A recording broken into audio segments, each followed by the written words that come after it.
Hi everyone, my name is Shelby Edison and I am a junior in the creative writing department, and today I'm going to tell you all about spoken word poetry. The first thing you're probably wondering is what exactly is spoken word poetry? And the way I like to describe it is just poetry that is intended for performance. Rather than reading it on a page in a book, you're going to be hearing it said by a poet performing it for an audience of people. One of the things I think is really cool about spoken word poetry is it's almost a combination of a lot of different art areas that there are at PVA just put into one little short performance.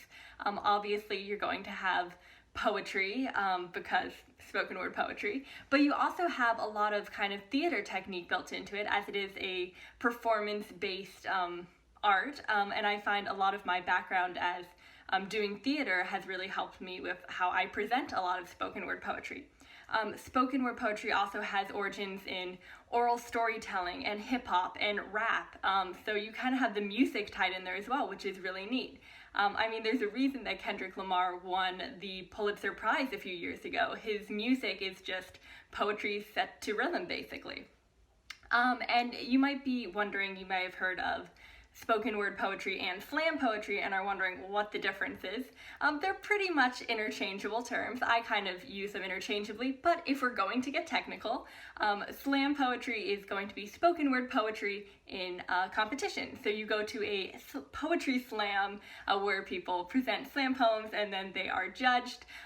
So if you go to a poetry slam, you're going to hear slam poetry, but if I was just going to give a performance of one of my poems for you, then that would be spoken word. So, how do you write a spoken word poem? The first thing you're going to need to do is write a poem, which is so much easier said than done. Writing the poem is definitely going to be the most labor-intensive, time-consuming, mind-consuming, just probably one of the hardest parts of creating a slam poem, but it is important since the entire poem is based off what you write.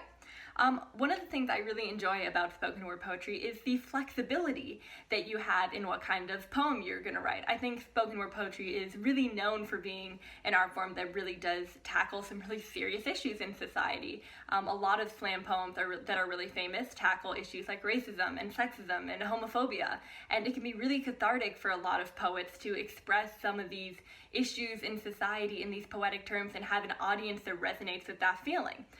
So you do have very serious and sometimes angry slam poems, but you also can have a lyrical slam poem that kind of just describes the world, or maybe it's like a love poem or something like that. Or you can also do a type of slam poetry I really enjoy doing, which is being comedic. I really like to make people laugh when I'm performing one of my poems. So maybe it's sharing a funny anecdote or just maybe some comedic take on a way I view life, and then put that into a poem and perform it. So there's so many genres that you can kind of deal with within spoken word poetry. Spoken word poetry, of course, is going to use those classic poetry conventions that you've definitely heard of in your English class talking about poetry. Those include metaphors, similes, imagery, repetition, alliteration, and I think most importantly for spoken word poetry is going to be rhythm, because you're going to be sharing your poems and you want to be cognizant of how they're going to sound when they're coming out of your mouth, and the words don't sound weird next to each other, and they might look really pretty on the page but sound a little weird coming out of your mouth. So I always like to be really considering rhythm when I am writing a spoken word poem. So now you've written your poem, bravo, you have gotten a lot of the really hard work out of the way, so give yourself a pat on the back, and then move on to the performance stage.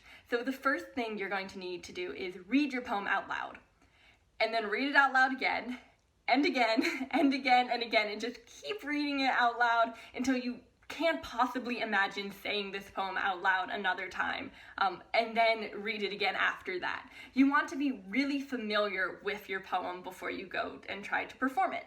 You don't have to memorize your poem. I personally enjoy memorizing my poems. I think it gives me some more flexibility to kind of get lost in the words that I'm talking about and play a little bit more with hand motions and emotion. But I know a lot of spoken word poets also like to read their poetry off a page. That's totally cool. Regardless, you should be familiar with the words that you're speaking so that you can put that emotion and that kind of performance style into your poetry. So once you've read it out loud for the millionth time, what I like to do is I like to go into front of my bathroom mirror and just look at myself and read it out loud again and again. I find that it helps it stick that way. But then once you have finished reading it out loud a while and you feel pretty comfortable with your poem, then you're going to be able to move on to kind of the pizzazz part of slam poetry, which is going to be adding some emotion and hand motions into it. So emotion is definitely necessary for slam poetry. When you're reading, if you're just reading out loud, it might get a little bit dry and your audience might not be super engaged in the words you're saying, even if the words are just remarkably beautiful. So, and you're gonna want your emotion and your tone to fit kind of the subject matter that you're talking about. For example, if you're talking about a serious poem, you're going to want to adopt more of a serious tone of voice. And if you're saying a poem and you're angry at society, you kind of want to emulate that anger in your tone. And if you're doing comedy, just like totally buy into the whole comedic presentation. So yeah, your emotion can really interact with how the audience is going to interpret your poem. And then hand motions are something I personally really like to do when I am doing my spoken word poetry. I find that it helps me memorize my poems sometimes because I can match the hand motion with the words I'm speaking. I also tend to move my hands around naturally, so I like to use my hands in a way that makes the poem really impactful for the audience. Some of the hand motions that how I'm inspired to figure out like what kind of motion I'm going to do is based on a word. Maybe it makes me think of something. If maybe I'm going to talk about writing, I'll do like a writing hand motion with my hand. Or if I'm talking about like swimming in the ocean and kind of something like that. And of course the classic comparing two things hand motion. The key if you are wanting to do some hand motions in your slam poetry is be deliberate with what you're doing. Don't just wave your hands around willy-nilly.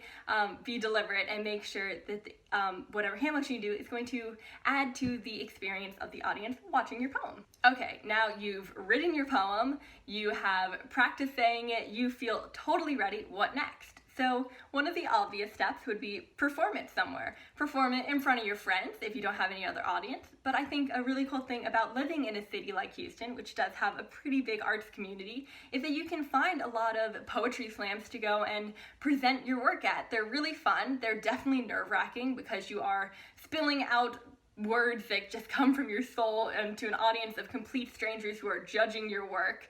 And it's hard to try and sell a poetry slam as something really fun to do, but just trust me on this, it's a great experience.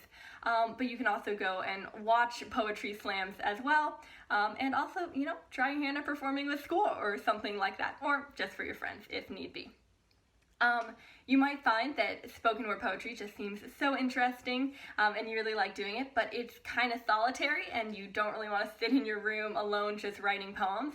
Work with a group. One of my favorite parts of spoken word poetry is getting to work alongside my talented friends and then perform poetry alongside them. It just combines spending time with friends and writing poetry, which are two of my favorite things. And that can be a really fun activity for you to do. So reach out to a friend, say, hey, do you want to write a poem with me? And we can perform it. And you could be surprised in how amazing the result can turn out to be. Another really big thing to do if you just are taken away with like slam poetry and you just find it really interesting like I have, my advice is consume it. If you were an artist, you would go and look at other art paintings and sculptures and see what techniques other artists have used. The same thing for spoken word. And the wonderful thing about spoken word is that there are so many resources on the internet, especially YouTube. You can find so many videos of slam poets presenting their poems just literally all over the internet, and you can just get lost watching hours of poetry videos like I definitely have. Two of the YouTube channels that I constantly turn to as a resource are Button Poetry and Right About Now. I think they're really amazing with really awesome selections of just so much poetry. Also, if you're feeling a little bit overwhelmed by the amount of spoken word you can find on YouTube, lucky for you, I have some recommendations of some of my favorite spoken word poems that I found on YouTube, and I'm going to share them with you now. So those are going to be Before the Internet by Phil Kay, 7 Politically Correct Catcalls as Told by a Poet by Natalie Choi, My Honest Poem by Rudy Francisco, Mrs. Ribeiro by Sarah Kay, When Love Arrives by Sarah Kay and Phil Kay, And finally, Mumble Rap or Brain Dead Music by Ryan Jane Adenbean. So some of these are solo poems, some of them are group poems, and these are definitely poems that have inspired me and my style and how I do spoken word poetry. So I think my biggest advice, if you do want to start doing spoken word poetry, and that seems really interesting to you, is just try it and just do it. I was really scared to start doing spoken word poetry. It's really scary to get your personal work that you kind of assume you'd never really have to read out loud and turning it into something that is meant to be heard and watched. And for a really long time, I just thought I was really bad at spoken word poetry. I was like, this just isn't my thing. I'm not great at it, but I just worked hard and did a lot of practice and worked with friends and watched videos and got inspiration. And now it's definitely one of my favorite parts of creative writing to do. So like most things, practice makes perfect, and if you keep practicing and working at doing spoken word, I can tell you it's gonna get better. There's no way it cannot. So I hope that you enjoyed this little talk about spoken word poetry and learn something, and write a poem, watch a poem, read a poem, have a fantastic poetry-filled day.